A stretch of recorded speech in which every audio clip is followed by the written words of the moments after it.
Amigas y amigos de La Encuesta es lo mío, hoy estamos en un episodio más de nuestro podcast en donde vamos a hablar de un tema y vamos a dar conclusión a las elecciones de este 2024. Es importantísimo para todas y todos los mexicanos y en esta ocasión vamos a hablar con el licenciado Héctor Llerena, quien es especialista en estrategias de comunicación política y licenciado en Mercadotecnia por el Tecnológico de Monterrey.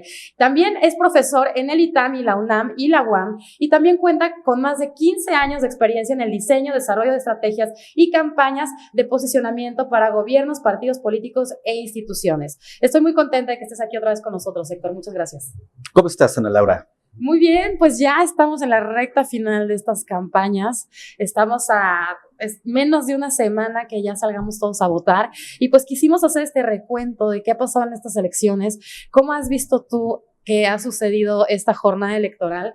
Vamos a hablar de la presidencia y sobre todo de la Ciudad de México, cómo han sucedido estas campañas y también qué es lo que vemos, cómo va a quedar el Congreso.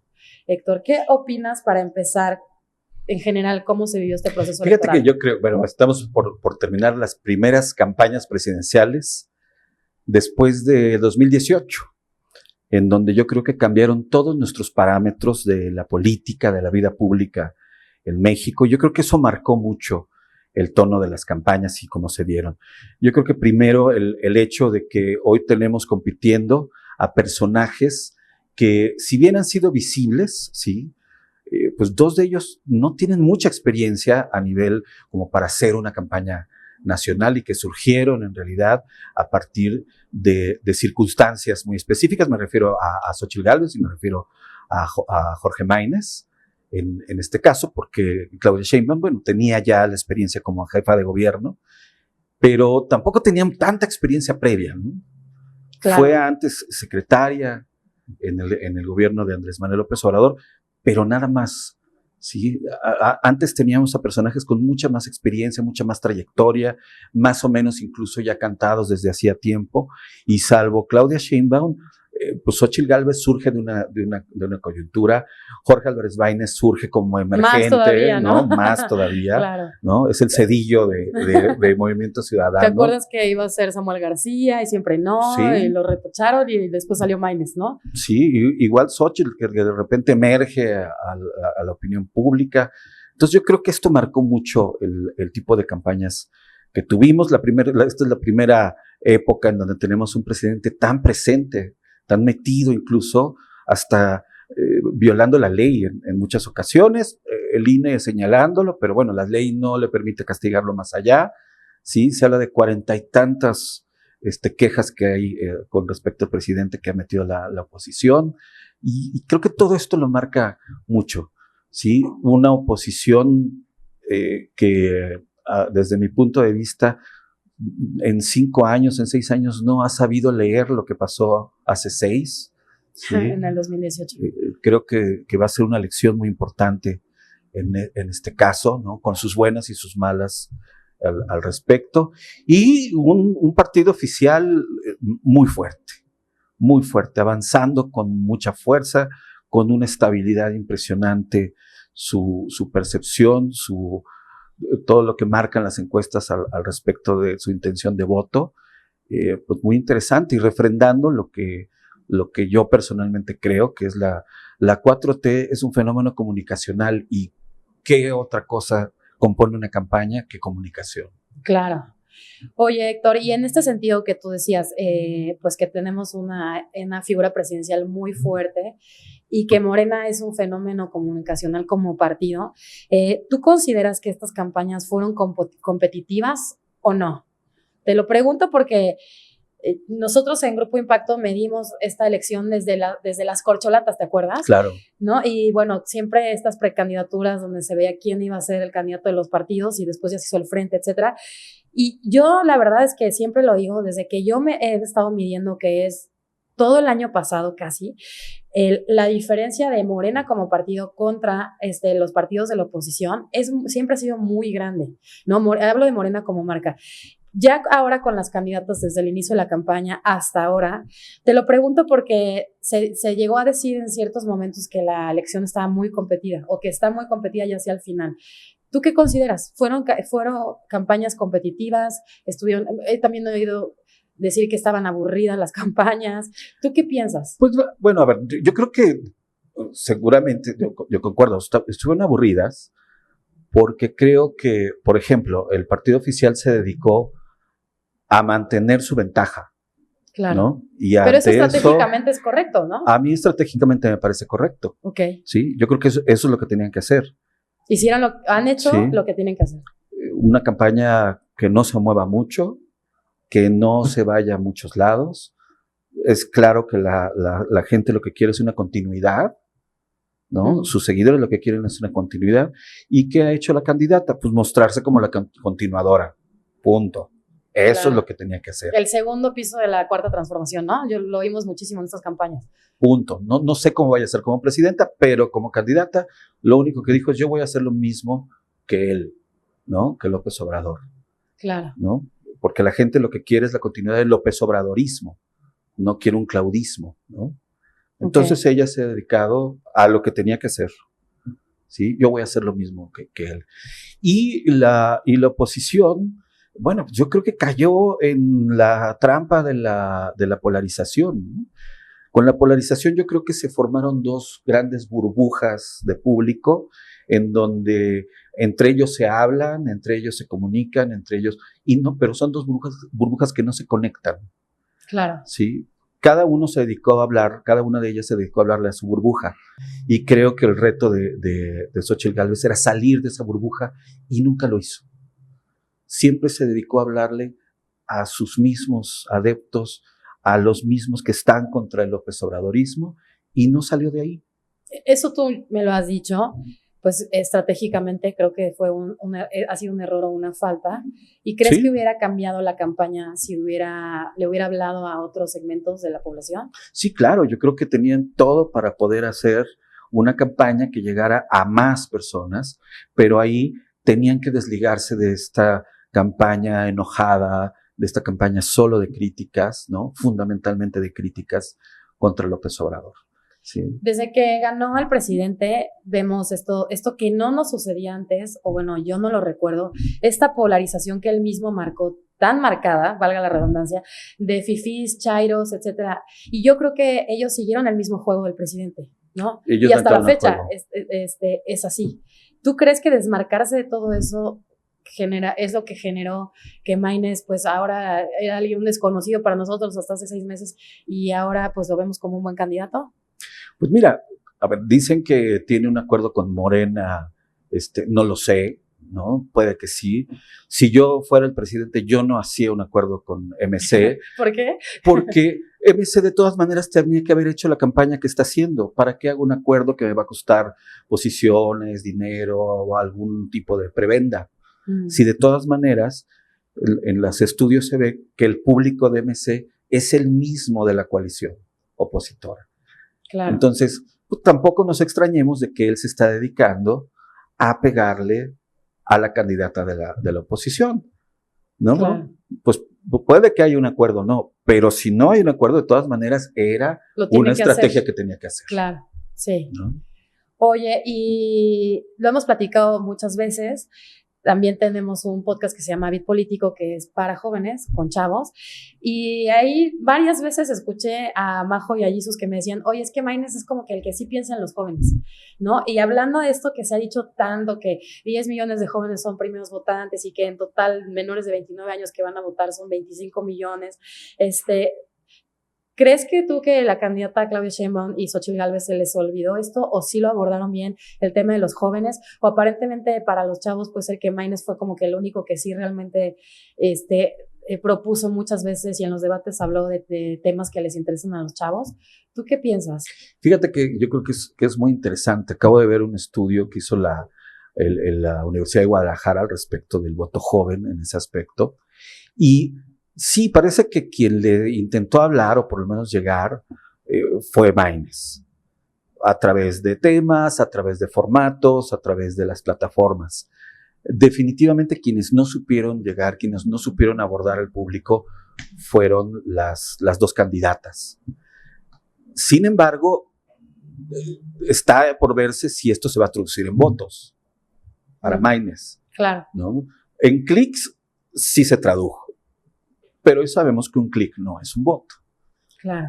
Estaría a expensas de eso, porque según este estudio también, pues lo que estamos viendo es que los jóvenes sí están atentos, muchos están atentos, muchos participan, pero no necesariamente de cerca a los partidos y no necesariamente desde el punto de vista electoral. Okay. O sea, que no voten no quiere decir que no están viendo las cosas. Interesados. O que están participando, aunque sea digitalmente. Yo creo que hay que esperar a ver qué sucede. El único yo creo que se les aproximó, por lo menos se les acercó y les habló, fue Maynes, ¿no? Sí, fue muy claro, ¿no? Y algunas cosas perdidas por ahí de las otras dos candidatas, sí, pero Maynes muchas veces, muy reiteradamente, hablaba de las infancias también y de cosas que le pueden interesar a los jóvenes para ir a votar, ¿no? Sí. Pero yo cada 6 años oigo que es la elección históricamente más grande de México, ¿no? Sin embargo, sí es una elección donde se van a decidir más de 20,000 cargos en todo el país. O sea, los que vamos a ir a votar, vamos a votar por presidentes, senadores, diputados, presidencias municipales en México, alcaldías. O sea, es una elección gigantesca. ¿Cómo crees que queda el tablero el 3 de junio, el 4 de junio, para Morena, para el Frente y para Movimiento Ciudadano? Pues mira, la proyección, digo, si sacamos la bola de cristal y viendo un poco las mediciones, se proyecta de un triunfo contundente de Morena, ¿no?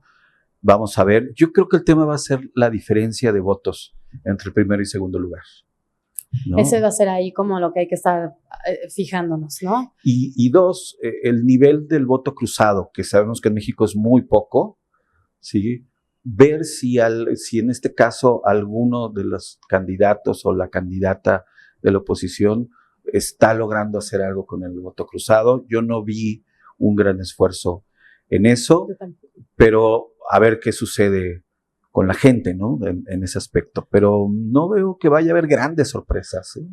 Y me faltó decir que es la jefatura de gobierno y 8 gobernaturas las que se están disputando en esta elección. Y sí he visto una campaña de Morena del famoso Plan C, ¿no? Y como tú lo dices, de la oposición no he visto que le digan a la gente, a sus seguidores, a sus simpatizantes, oigan, voten cruzado, ¿no? O voten por el Congreso para nosotros, o voten para algunas alcaldías, etcétera. Eso no lo estamos viendo. No. Y creo que estratégicamente también es un error, ¿no? ¿O qué opinas? No, o lo que se vio es que era una apuesta que podía confundir todavía más a la gente. Porque también si vemos, vamos a estrenar una forma de votar a partir de la desagregación de los votos de las coaliciones. Claro. ¿Sí? Hoy la gente va a poder marcar 1, 2 o 3 partidos para llevar a cabo su voto y de acuerdo con esto se van a dividir esos votos por cada uno de los partidos o se les va a dar toda una coalición, en fin, un relajo, ¿eh? Claro. También eso... Sí, no sabemos luego ni cómo votar, ¿no? No son tantas boletas. Que yo creo que hasta puede haber muchas confusiones, ¿no? Yo creo que va a estar muy atentos a los votos nulos por esa razón. ¿Y ¿no? ¿Crees que haya muchos? O sea, pues yo creo que se va a prestar a la confusión, ¿no? Claro. Pero yo creo que hay peligro en esta elección de que crezca más. Porque no está fácil no está fácil, ¿no? Hasta la botada en la boleta, ¿no? Oye, Héctor, ¿y cómo ves la participación del INE en estas elecciones? Me llama la atención que hace ratito nos decías que el INE no tiene esta capacidad de sancionar, exacto. No. ¿Crees que le hace falta reformas a la ley en este sentido? ¿Piensas que el INE lo hizo bien? Porque hacer recomendaciones o llamadas de atención probablemente no es suficiente en muchos casos, ¿no? ¿Qué piensas del INE? No, en este caso, digo, independientemente, el presidente por su fuero no es imputable. Claro. ¿Sí? Pero se le podría combinar a ciertas medidas precautorias, digamos, o medidas inmediatas que se tuvieran que tomar. La ley no las tiene, entonces no se pueden aplicar. Estamos viendo, yo creo que a un INE dividido, ¿no? Los consejeros, sin duda hay algunos que están de un lado oficialista y hay una parte de esta división. Yo creo que también esto lo vamos a ver con el tribunal, ¿no? Hay consejeros más neutros, hay consejeros que están más con la oposición quizá, ¿no? En esta neutralidad, pero sí hay consejeros, la presidenta sin duda tiene una afinidad con Morena, sí, tiene ciertas atribuciones, pero al final lo que cuenta mucho es las decisiones que se den en el pleno de los consejeros, ¿no? Claro. Por suerte, todavía es un órgano colegiado, lo mismo que el tribunal. Claro. ¿Sí?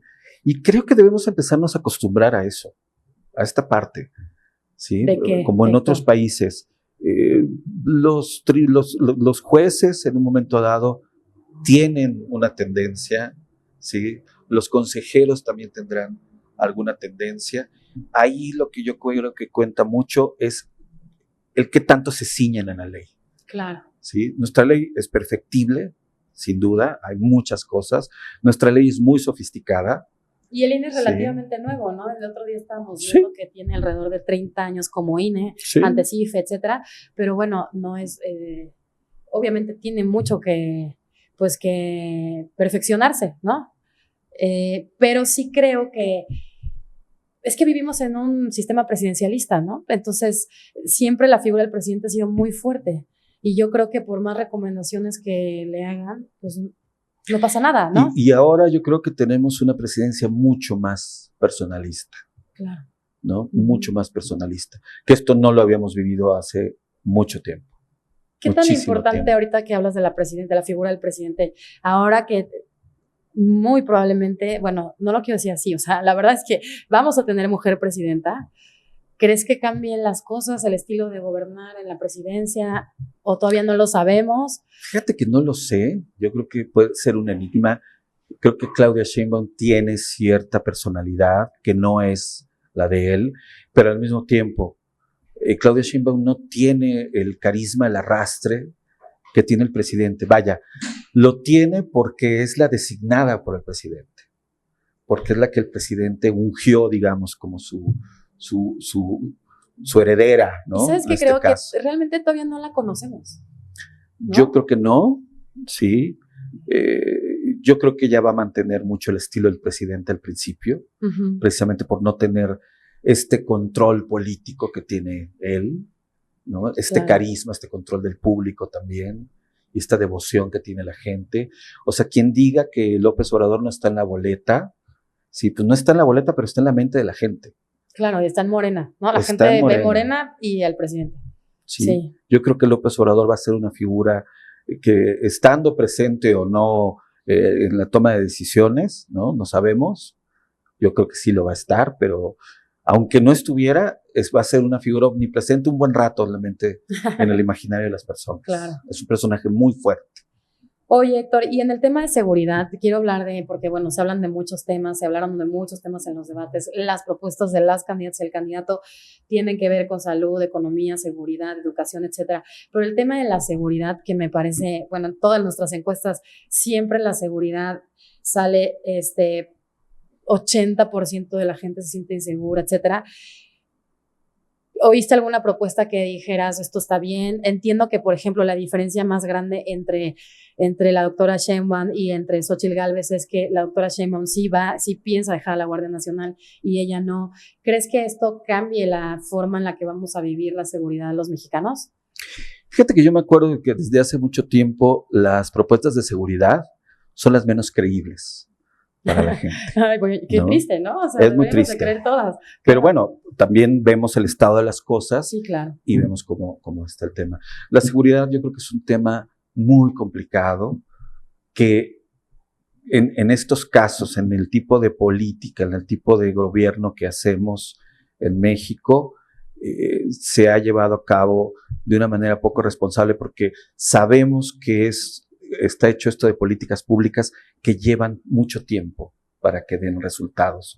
Y lo que se implantan son medidas que quiere que se den resultados en meses. Claro. ¿No? Yo creo que es muy complicado, que México es como un paciente que requiere un tratamiento largo, un tratamiento complejo, antes de poder decir estamos solucionándolo como tal. Pero definitivamente yo creo que el camino no es, como lo ha hecho este gobierno, el dar un paso atrás, ¿sí? y el permitir que la delincuencia siga creciendo. Los números que hay, ¿sí? Son apabullantes. Sí, Claudia Sheinbaum presentó unos en el debate que no sé de dónde los sacó, ¿no? Pero no son reales, los números que ellos mismos reportan son preocupantes, son siempre a la alza, ¿sí? De parte de Xóchitl Gálvez, bueno, escuché como esta parte de vamos a hacerlo civil otra vez, vamos a entrar al mando civil, pero no se explicó por qué eso hace diferencia. ¿Y cuáles serían los resultados, no? Claro. ¿No? Si bien sabemos que los temas de que sea algo, los militares quienes se aboquen a la seguridad pública, nunca ha dado resultados en ningún lado, no hay resultados evidentes en esto, ¿sí? Sin embargo, bueno, pues hay una apuesta a largo plazo ahí y que tiene que ver con muchas más cosas, no nada más la seguridad pública, la presencia de los militares en una serie de asuntos que jamás habíamos visto que en ningún lado que ellos se dedicaran a eso, ¿no? Claro. Oye, Héctor, ¿qué crees que es que ha sido lo más relevante de este proceso electoral? Hablando de la presidencia. Yo creo que lo más relevante que hemos visto, que hemos visto hasta ahora, es cómo se ha manifestado la polarización que el presidente instauró, ¿sí? Porque no me cabe duda que la instauró, que él la vio de esta manera para tener a su público en una burbuja donde él creó medios de comunicación, él adaptó los medios del Estado y él está generando mensajes de modo que su público solamente esté escuchando, esté viendo y le esté creyendo a este ecosistema informativo. Y por el otro lado, la oposición, ¿sí? En un asunto similar, porque me queda claro que el gran creador, por ejemplo, del rating de Loret ha sido el presidente, a partir de sus ataques. Claro, sí, ¿no? sí. Él ha hecho que se convierta en el vocero de la oposición, pero sabiendo que esta va a ser una burbuja mucho más pequeña. Y ahí los tiene atrapados a todos los opositores y del otro lado tiene atrapados a todos sus seguidores. Creo que eso es lo más relevante que hemos podido ver, porque eso ha hecho que los números no se muevan. No, Héctor, o sea, no yo desde la pre-campaña yo tengo los mismos números, incluso con las corcholatas, ¿no? Cuando era esa época, luego ya eligieron a la doctora Sheinbaum. No, o sea, yo no he visto un movimiento importante a observar en nuestras mediciones, en nuestras encuestas, ni en las de otras encuestadoras. Y si te vas atrás, lo continúas y lo ves en la aprobación presidencial. Claro. Sí, hasta ahora tiene muchísimo. 20 meses que no se mueve. Tampoco. Con todo lo que ha pasado en el país, ni para arriba ni para abajo. Y tú me decías la otra vez, porque yo te decía, me parece raro que no se mueva teniendo el tema de seguridad que para todos es tan sensible y que está tan grave. Y tú me decías que es que la gente no ligamos el tema de la seguridad a la figura de Morena y el presidente. No, eso es. Y además es de estos problemas que en México son suma cero. Si tú le preguntas a la gente en las investigaciones, le dices, oiga, ¿y usted cree que esto se puede solucionar de alguna manera? Igual que el de corrupción. Te dicen, no, esto no se va a acabar nunca. Qué fuerte. Es muy fuerte, porque entonces la gente lo normaliza. Bueno, tenemos normalizadas tantas cosas que no deberían ser, que no son normales, ¿no? Sí, claro. Hay una manera de solucionarlo. Claro. Es impresionante que no tengamos movimientos sociales en la calle nutridos por el tema de desaparecidos. Qué fuerte está eso. ¿Por qué crees que estamos tan aparentemente o no, realmente tan apáticos en ese tema? No, bueno, yo creo que es un tema ahí muy interesante. Que examinarlo y observarlo muy es muy sociológico, ¿no? Uh-huh. Decía un investigador francés, un antropólogo francés, que el verbo que podría caracterizar a México, a los mexicanos, es aguantar. Ya me habías contado eso, sí. No, aguantamos mucho. ¿Y cómo aguantamos? Normalizando cosas. ¿Qué crees que pase hacia adelante? ¿En algún momento se va a equilibrar más? ¿Depende de lo que haga la oposición? ¿O depende de los errores que tengan pues, los representantes de Morena en el poder? ¿O crees que vamos a vivir otros 6 años donde Morena va a seguir siendo el partido fuerte? En fin, sé que no tenemos bola de cristal, pero futureándole un poquito, ¿qué crees que suceda? Fíjate que, me parece muy interesante porque el que la oposición le esté jugando todo a ganar o perder ahorita, la presidencia ahorita, claro. Me parece un error, porque efectivamente estamos viendo, y si ellos no han leído esta fuerza que tiene y este arraigo que tiene Morena entre la mayoría de la población, pues habría que plantearse planes B. Claro. Sí. El Congreso, por ejemplo, pudo haber sido uno, con esta vicisitud de si se da el voto diferenciado o no, ¿no? En México casi no se da. Entonces, pero es que ni lo están ¿qué intentando, hacemos? ¿no? Pero entonces, ¿qué hacemos? ¿No? Claro.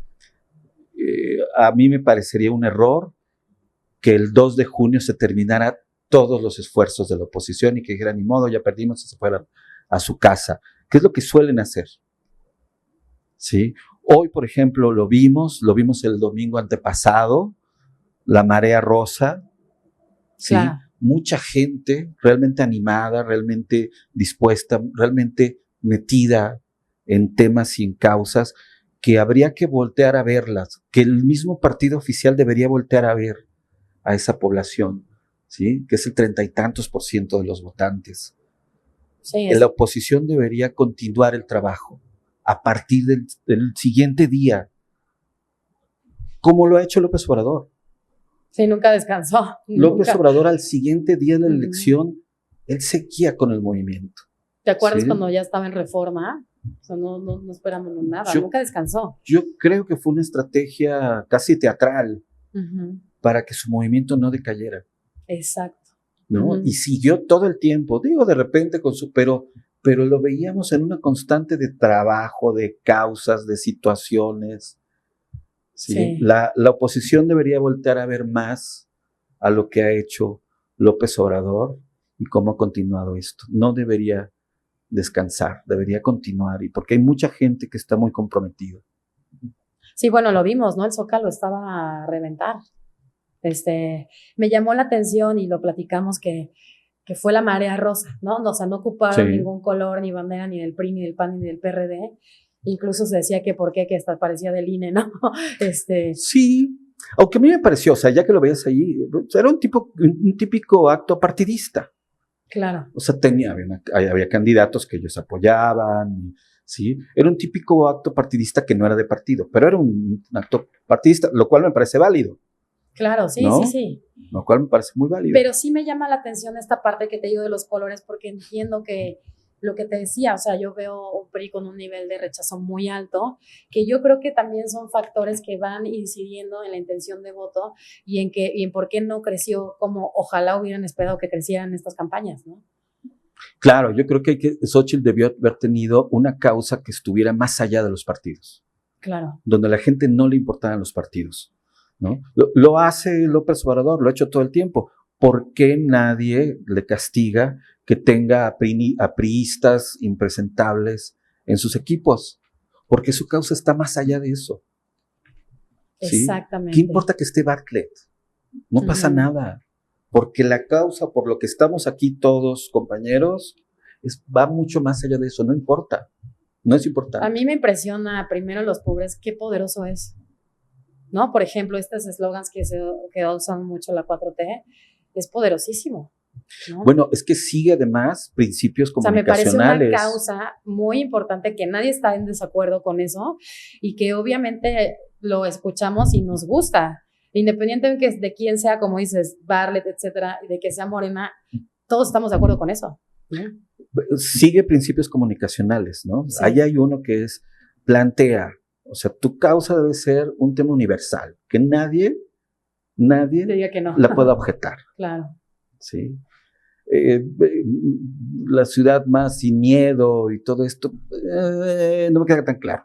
No me parece tan poderoso. Sí. ¿Sí? O juntos sigamos haciendo historia. También, ¿no? claro. Objeta eso.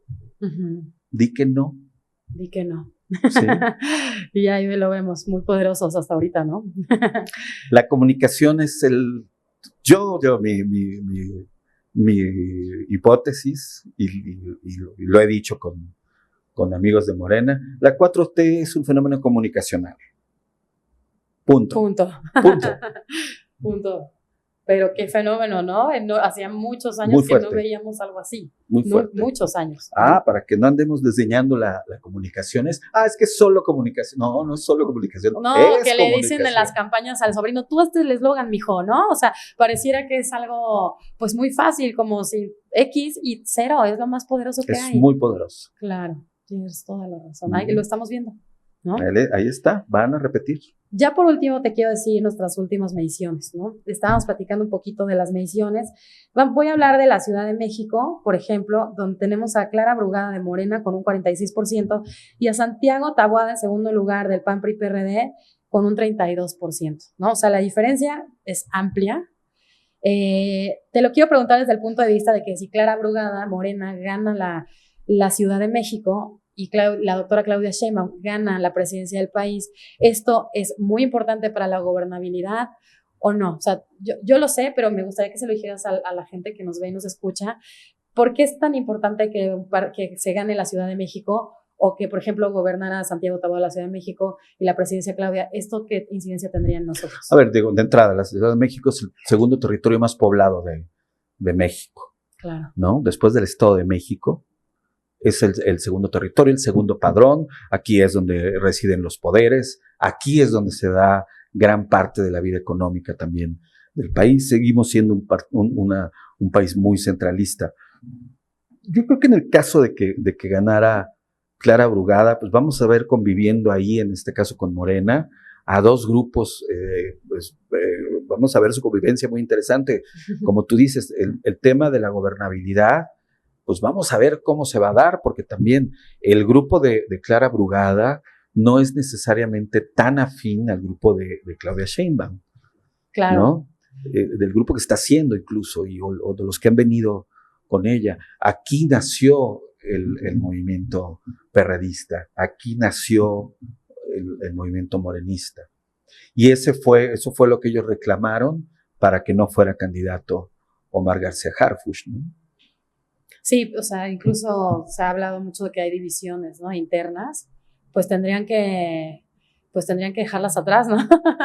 Pues tendrían que, pero hemos visto que Morena tiene abiertamente siempre una disputa por el poder muy fuerte más allá de las formas políticas. Eso yo creo que fue algo que también vimos cambiar en 2018. Fíjate, ahorita que dijiste algo muy interesante, yo creo que todos nos preguntamos, ¿qué va a pasar con Morena si el presidente va y ya se va a su rancho a escribir, ¿no? O sea, porque internamente Morena, como muchos partidos, como el PRD en su momento, que creemos que eso que más le afectó al PRD, estas tribus internas y luchas internas, ¿crees que a Morena le puede pasar eso también? Yo creo que sí, y sobre todo cuando el líder moral y real, el líder político más fuerte, ya no esté al mando directamente, ¿sí? Puede estar, sin duda, atrás de la silla, cerca, en el cuarto de junto, operando, pero el que no sea él el que trae todos los controles, yo creo que sí va a plantear muchos retos para Claudia Sheinbaum. Entonces, claro, si el hecho de que gane Morena la capital le va a dar más gobernabilidad al país, no lo sé, porque depende de lo que vaya a suceder ahí, cómo se vaya a manejar Claudia Sheinbaum con ella, ¿sí? Claro. Los demás grupos alrededor. Yo creo que todos los que hemos visto hoy muy calladitos, porque el presidente ha absorbido toda este poder y la narrativa, yo creo que vamos a ver más gente de Morena ya más públicamente, y no todos van a estar con los gobiernos en turno. ¿No? No Claro. lo veo. Entonces, no sé si es lo mejor. O sea, vamos a ver qué va a pasar con Morena, porque es más probable, fíjate, ahorita que te estoy escuchando, que si Morena empieza a perder fuerza, es más probable que sea porque hay disputas internas entre ellos, que hasta donde voy ahorita, que porque la oposición les gane votos, ¿no? Claro. Porque ya vimos que ahorita la oposición no sabe ni qué hacer, ni cómo hacer, y bueno, pues solamente sería así, ¿no? Un desgaste interno. Yo creo que sí. De hecho, cuando vemos también las variaciones hacia abajo de la aprobación presidencial, han sido por medidas que han tomado el presidente de mutuo propio, ni siquiera errores, ¿no? Cuando cae la aprobación es, por ejemplo, cuando él quita las estancias infantiles. Claro. No fue la oposición quien lo obligó a quitarlas. Claro. Él lo hizo en el momento en que dijo, me va a costar, le costó, pero han sido porque él mismo ha decidido. Ha asumido esos costos, lo ha asumido. ¿no? Claro. Pues sí, yo creo que lo que más tiene que trabajar Morena, sí, para mantenerse fuertes es al interior mismo de Morena, ¿no? Y además ahora que si el presidente ya no va a estar tan presente. Es que aprendan a hacer política. Claro, qué bien lo dijiste. ¿No? Sí. Morena en general no hace política como podría hacerlo. Sí. Va a ser muy interesante ver qué pasa ahora. Vamos ¿no? a ver qué pasa. Sí. Y por último, tenemos aquí una medición, nuestra última medición presidencial. Me llama la atención que por partido tenemos Morena en primer lugar, PT y Verde con 47%, PAN, PRI, PRD lo tenemos solo con 14%, Movimiento Ciudadano 2% y tenemos un 35% de indecisos. Me llama la atención este 35% de indecisos. O sea, ya sabemos que Morena tiene la mayoría, al menos en nuestra encuesta, está muy por encima como partido y como candidatas, de la candidata Xochitl Gálvez, tenemos a Claudia en primer lugar, pero me llama la atención este 35% que no tiene partido. ¿No? O sea, que ni le convence Morena, ni el PAN, PRI, PRD, ni MC. O sea, sí hay un sector grande de la población que dice ninguno, ¿no? Ningún partido. Pero vemos cómo disminuye cuando le pones cara a cada uno de los partidos, ¿no? Claro, cuando ya le ponemos a Claudia, tiene 58% en nuestra encuesta, Xochitl tiene 17%, o sea, no les voy a caer bien, pero es la verdad, o sea, baja muchísimo. Maynes tiene un 5%, que para MC es muy bueno, yo quiero pensar eso, Muy y bueno. solamente hay un 20% de indecisos, así baja muchísimo. Baja. Y lo que sabemos, ¿no? Que metodológicamente los indecisos terminan reasignándose también proporcionalmente a los que ya se decidieron. Porque Claro. no hay ningún factor hoy, ¿sí? No hay un elemento hasta hoy todavía, faltan unos días, quién sabe qué pueda pasar, ¿no? Pero hasta hoy no hay un factor que haga que esto se mueva. Claro. Sí, o sea, en México no hemos tenido un 11M como en España, que de un día a otro surgió un elemento que movió las emociones de buena parte del electorado y bajaron al PP, ¿no? Y qué bien lo dijiste, las emociones. Es ¿no? emocional. Esta no hemos discusión visto de que nada. si el voto es emocional o es intelectual, etcétera, pues ya lo dijiste, ¿no? Es emocional. Y no hay nada hasta ahorita que haya movido la elección. Entonces yo creo que ese 20% se va a terminar reasignando en la misma proporción de los que ya decidieron. No veo muchas sorpresas. Y podemos hacer un cálculo de votación efectiva, ¿no? Porque luego Claro. son gente que no va a votar, etcétera, y bueno, la diferencia aumentaría todavía mucho más, ¿no? Entre las dos candidatas. Yo creo que ese va a ser el tema el 2 de junio, la diferencia entre el primero y el segundo lugar. Ok. Y por último, me gustaría hablar del Congreso de la Unión, que es un tema importantísimo, ¿no? Ok, por esto que decimos del equilibrio de los poderes, ¿no? Pero sí, Morena lo tengo muy alto en el Congreso de la Unión. O sea, cuando preguntamos por diputados federales, el 40% dice que va a votar por Morena, un 10% por el PAN, un 6% por el PRI. Fíjate el peligro, ¿no? El PRD, PT y Movimiento Ciudadano y Verde tienen 1% de la intención de voto y hay un 37% que no sabe por qué me votaron, no nos contesta, ¿no? O sea, podríamos prever, y los senadores está muy parecido, o sea, igual 40% piensa votar por senadores de Morena, 9% por el PAN, 5% por el PRI, y de ahí PT, MC, Verde y PRD tienen 2%, ¿no? Entonces, ¿podríamos decir que la mayoría del Congreso la va a tener a Morena? ¿Qué significa esto para nosotros los mexicanos? Si esto yo creo que sí, así. y yo creo que ahí es donde influyen las campañas, justamente, cuando ya le pones cara, ¿sí? Y va a depender mucho de cómo estén haciendo sus campañas los candidatos a legisladores. Claro, tienes razón. Quiénes son, cómo se están acercando a la gente, qué están haciendo para ganarse el voto, más el fenómeno del voto integral, ¿no? De que la gente suele votar por el mismo partido para todo. Pues bueno, ojalá que mejoren para las próximas elecciones. Tienen 6 años. Sí. Un último mensaje. Ya estamos terminando campañas presidenciales, estatales, de gobernaturas, municipales, etcétera. Pues yo lo que diría es que vayamos a votar. ¿Tú qué quieres decirnos como mensaje? Yo creo que estas elecciones nos están de alguna forma llamando a que la ciudadanía cada vez nos involucremos más. Sí el voto, pero continuar en la participación. Sí. Que estemos pendientes de nuestros legisladores, de lo que se hace. Yo sé que no es fácil, no estamos acostumbrados, que puede ser algo que digamos eso no sirve.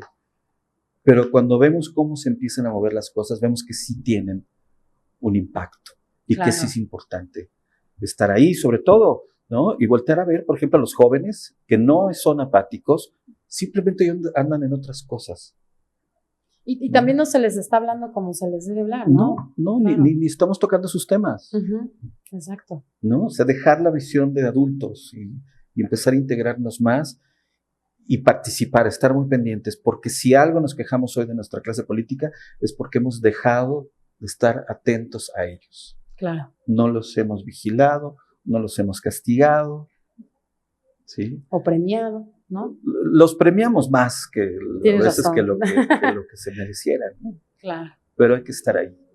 Pues yo igual que pienso como Héctor que lo más importante que tenemos es la participación, ¿no? Y ir a votar este 2 de junio. Es carísimas las elecciones, ¿no? Los votos, la oportunidad de votar está ahí, vayas o no vayas, cuesta dinero, cuesta tus impuestos, nuestros impuestos, y pues que vayamos a participar, igual que Héctor, pienso que debemos de participar no solo el 2 de junio, sino todos los días, lo más que se pueda, porque solamente así vamos a ver el cambio que queremos ver en todos los ámbitos de nuestras vidas. Muchas gracias, Héctor. Gracias, Ana. Un gusto. Nos vemos en 6 años. No, nos vemos después de estas elecciones. Sí. Vamos a platicar qué pasó, cómo quedó el escenario político en nuestro país y qué es lo que vamos a ver después de esto en el futuro político y social y económico y de todos aspectos en México. ¿Qué te parece, Héctor? Te invito para que veamos qué pasó. Padrísimo. Me encanta que hayas hecho este ejercicio. Tenemos que estar aportando esto, entrar a discusión, dar temas, estarnos informando. Claro, y yo sé que hay muchas noticias, etcétera, pero pues yo creo que poner un granito de arena para platicar estos temas, cualquiera que seamos, pues hay que hacerlo, es el momento. Muchas gracias, Héctor. Te espero aquí para que analicemos qué pasó. Gracias a todos. Gracias. Esto es La Encuesta es lo mío. Muchas gracias por estar aquí, por acompañarnos. Todo este seguimiento que le hicimos a las campañas electorales en 2024. Nos vemos después de que sea el día de la votación este 2 de junio para platicar qué pasó y qué creemos que nos espera con el nuevo gobierno y los nuevos gobiernos locales, las alcaldías, etcétera. Muchas gracias. Yo soy Ana Laura Arroyo y les agradezco mucho que hayan estado aquí. Nos vemos a la próxima. Bye, bye.